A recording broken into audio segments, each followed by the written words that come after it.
नमस्कार दोस्तों। Inspection and testing के चौथे और आखिरी लेक्चर में आपका स्वागत है। इस स्लाइड को एनसीवीटी पाठ्यक्रम के वेल्डर व्यवसाय के अंतर्गत तैयार किया गया है। इसमें हम इंस्पेक्शन एंड टेस्टिंग का अगला टॉपिक इकोनॉमी एंड एस्टिमेशन देखेंगे। इसे पेश कर रहा हूं मैं, अंकित श्रीवास्तव। इकोनॉमी और एस्टिमेशन किसी भी जॉब की ज़रूरी क्यों होती है? इसकी ज़रूरत हमें इसलिए होती है ताकि हम समझ सकें, एक अंदाज़ा लगा सकें कि जो भी हम जॉब बनाने जा रहे हैं, उसका क्या कॉस्ट आएगा या उसमें आने वाली कॉस्ट को हम किस तरीके से कम कर सकते हैं या अपने कंट्रोल में रख सकते हैं। इसीलिए उसकी इकोनॉमी हमें अंदाज़तन लगाने की ज़रूरत होती है। इस पे कौन-कौन से पॉइंट्स होते हैं, आइए उसको देखते हैं। पहला पॉइंट होता है मटेरियल का मूल्य। हम सभी जानते हैं कि जॉब को बनाने के लिए हमें मूल धातु की ज़रूरत होती है। उस मूल धातु की कीमत हमारे जॉब को अफेक्ट करती है। मूल धातु जैसे लोहा हो गया, स्टील हो गया, कॉपर हो गया, एल्युमिनियम हो गया, ये वो सब धातु होते हैं कि जिन पे हम काम कर रहे हैं।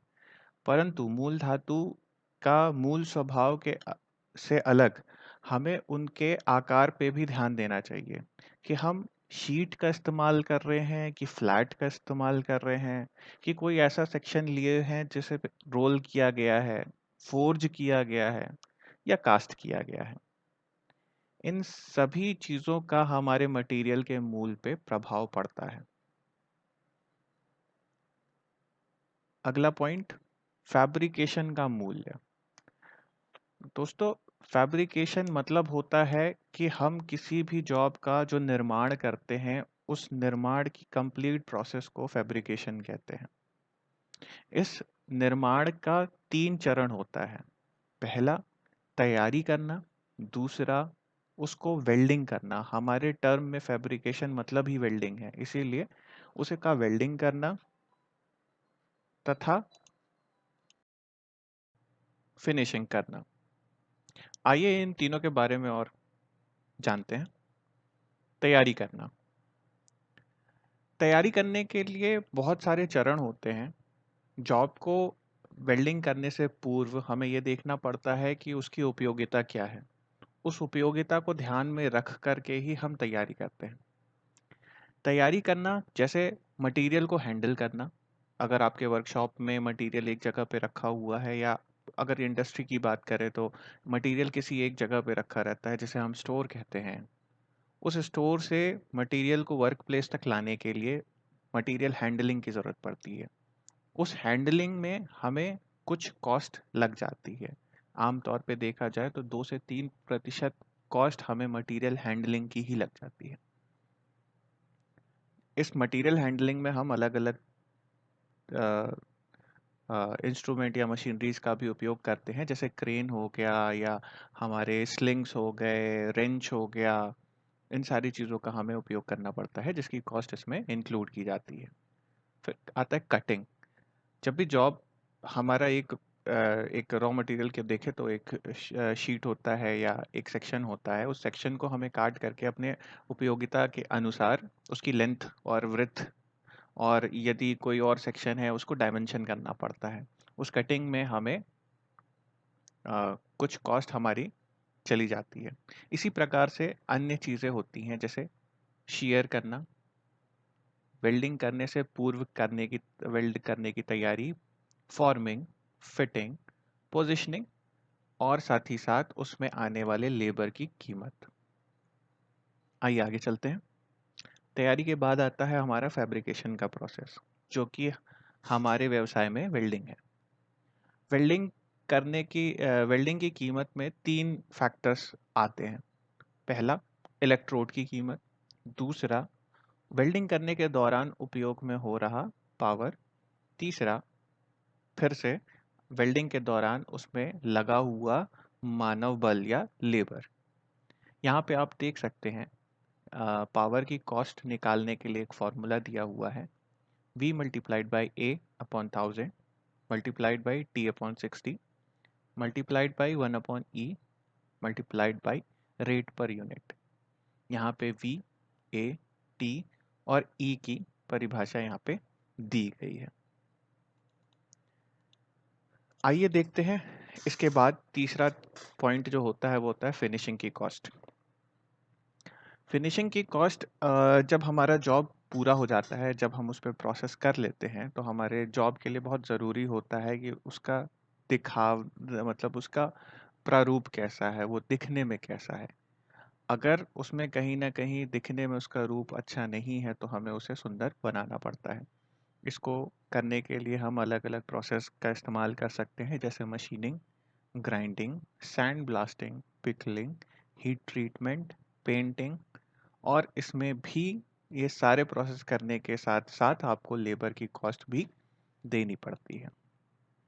यानी हम ध्यान दें तो हर एक प्रोसेस या हर एक छोटा सा छोटा स्टेप भी हम लेते हैं तो उसमें हमें लेबर कॉस्ट देनी ही पड़ती है।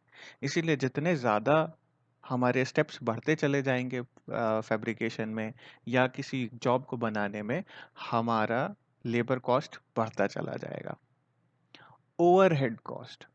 ओवरहेड कॉस्ट, जैसे कि आप नाम से समझ पा रहे हैं कि यदि आपने कोई एक जॉब बनाया, अगर उस जॉब के अतिरिक्त उस जॉब के ऊपर आपने सूचीबद्ध जो प्रोसेस कर रखे हैं उसके अतिरिक्त आपने कोई भी एक प्रोसेस की है तो वो ओवरहेड कॉस्ट कहलाती है। यानी कि जॉब के ऊपर खर्च किए गए अतिरिक्त कॉस्ट। जैसे आप अगर इंडस्ट्री की बात कर लें तो एक जॉब को बनाने से पहले हमें उसे पेपर पे प्लान करना पड़ता है, जो कि ऑफिस खर्च में जाता है। फिर आता है सुपरविजन खर्च। यानी आप इंडस्ट्री में कहीं पे काम कर रहे हैं या आपका वर्कशॉप चल रहा है तो एक सुपरवाइज़र आपको रखना पड़ता है या किसी एक इंसान को रखना पड़ता है जो आपके होते हुए काम का सुपरविजन कर सके। प्लस साथ ही साथ इन सारी चीज़ों के ऊपर आने वाला बिजली का खर्च। इन सब खर्चों को ही हम ओवरहेड कॉस्ट कहते हैं। इनके अतिरिक्त भी कई ओवरहेड कॉस्ट आ सकती हैं। आइए देखते हैं इकोनॉमिक्स ऑफ वेल्डिंग क्या है। इकोनॉमिक्स ऑफ वेल्डिंग हम जानते ही, हमने अभी देखा ही कि हमने अगर किसी एक जॉब का पूरा कॉस्ट एस्टिमेशन करना है तो हम कैसे कर सकते हैं। अब थोड़ी सी बात इकोनॉमिक्स की कर लेते हैं। इकोनॉमिक्स क्या होता है कि जब आप किसी जॉब को बनाने के लिए उस पे उपयोग होने वाले ज़रूरत से ज़्यादा चीज़ें खर्च कर रहे हैं। जैसे कि हम एक उदाहरण ले लेते हैं। यहाँ पे एक ग्राफ आपको दिया गया है, ये फिलेट का ग्राफ है। यहाँ पे आप देख रहे हैं कि अलग अलग पे फिलेट का एक ग्राफ बनाया गया है। अगर हमें यहाँ पे देख सकते हैं आप 8 तक का फिलेट चाहिए, परंतु हम 8 का फिलेट ना बना करके 12 का बनाए या 20 का बनाए, तो आप देख सकते हैं यहाँ पे हमें कितना एक्सेस मटेरियल इस्तेमाल करना पड़ रहा है। ये जितना भी एक्सेस मटेरियल हम इस्तेमाल कर रहे हैं, इस एक्सेस मटेरियल का मटेरियल कॉस्ट, उस पे उपयोग होने वाली बिजली, लेबर, मशीनिंग, फिनिशिंग, इन सारी प्रोसेस का एक्स्ट्रा बर्डन झेलना पड़ता है। इसीलिए बहुत ज़रूरी होता है कि आप इस बात को ध्यान में रखें कि आप जब भी जॉब बना रहे हैं तो उसमें कोई भी अतिरिक्त कार्य ना करें। जितनी ज़रूरत हो उतनी ही ज़रूरत का काम उस पे करें, अन्यथा आपके जॉब की कॉस्ट बढ़ती चली जाएगी और आप अपने जॉब का कॉस्ट को कंट्रोल में नहीं रख पाएंगे। एक बार और चीज़ आपको एक चीज़ और थोड़ी सी बताना चाहूँगा कि अगर आपको टेबल होती है जिसमें आपको दिया रहता है, ये एक टेबल आपको दिखाई जा रही है, इसमें टेबल के अनुसार प्लेट की थिकनेस में उपयोग होने वाले सबसे बड़े साइज का इलेक्ट्रोड का ही प्रयोग करें। छोटा इलेक्ट्रोड प्रयोग करने से लेबर चार्ज आपका बढ़ जाएगा, क्योंकि उस जॉब को बनाने के लिए आपको छोटे इलेक्ट्रोड से ज़्यादा समय लग जाएगा, जिससे आपका लेबर कॉस्ट बढ़ जाएगा। साथ ही साथ डिस्टॉर्शन भी बढ़ जाएगा। इसीलिए जिस भी प्लेट का आप इस्तेमाल कर रहे हैं उसके थिकनेस के अनुसार सबसे उपयोगी इलेक्ट्रोड का ही प्रयोग करें। प्रॉपर करंट का प्रयोग करें, अन्यथा क्या होगा कि आप एक्सेसिव करंट यूज कर लेंगे। साथ ही साथ आपको पता है एक्सेसिव करंट यूज करने पे स्पैटर होते हैं जो कि पूरे के पूरे हमारे लॉस में जाएंगे। साथ ही साथ आपको खुद अपने वेल्ड से सेटिस्फैक्शन प्राप्त नहीं होगा।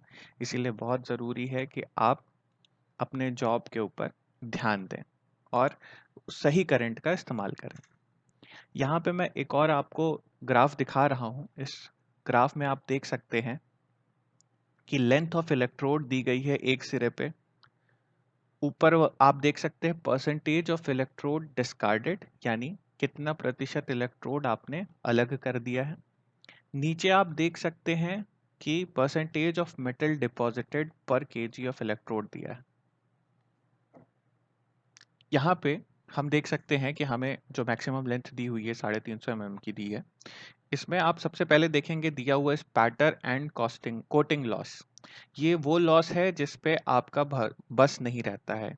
ये लॉसेस होने ही हैं एक निर्धारित, अगर 350 mm की बात करें तो 20 से 25% का लगभग भाग आपका चला जाएगा स्पैटर में, या उसके ऊपर जो कोटिंग है उसके लॉसेस में चला जाएगा।